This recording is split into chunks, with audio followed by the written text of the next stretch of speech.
Hey everybody, how are you doing today? I hope you're having a wonderful day today.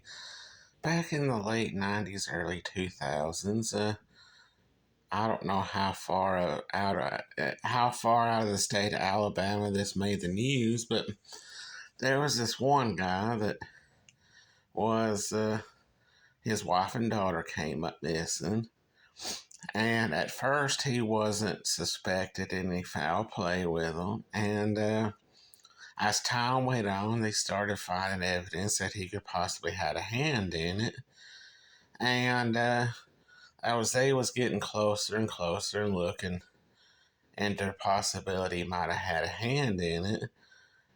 He had a barn where had a wood chipper in it, and it had mysteriously burnt down, and there was no electricity going to it or nothing. It had burnt down.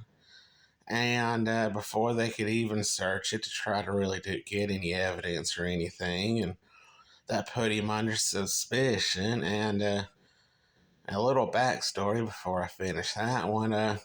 Back in the early 90s, he had another wife of his come up missing. They later found her body and had been dug into a shallow grave, and where it looked like she was murdered. And he was suspected in that, but never charged. Now back to the one where his wife and kid had came up missing.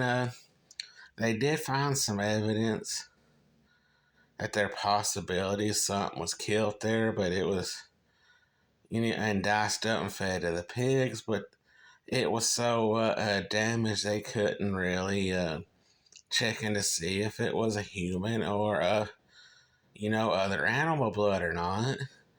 And anyway, the case is still open, even though they do suspect it was him, but they don't have no hard evidence against him. Even our whole little old town suspected he had a hand in it, but nobody could outright prove it.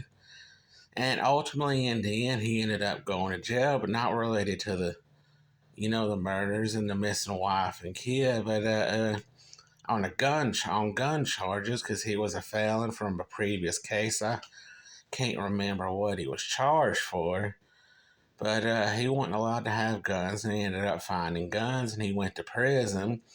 And to this day, this was a little over 23 years ago, and like I say, the case is still open, and they have their suspicions he might have had hand in it, but the evidence was so well taken care of, they can't downright prove it, and they have no other leads in the case.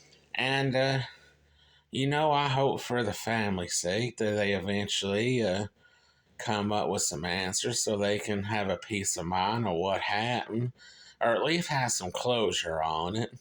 It's definitely an interesting case, and a lot of the twists and turns over the years is a little crazy, but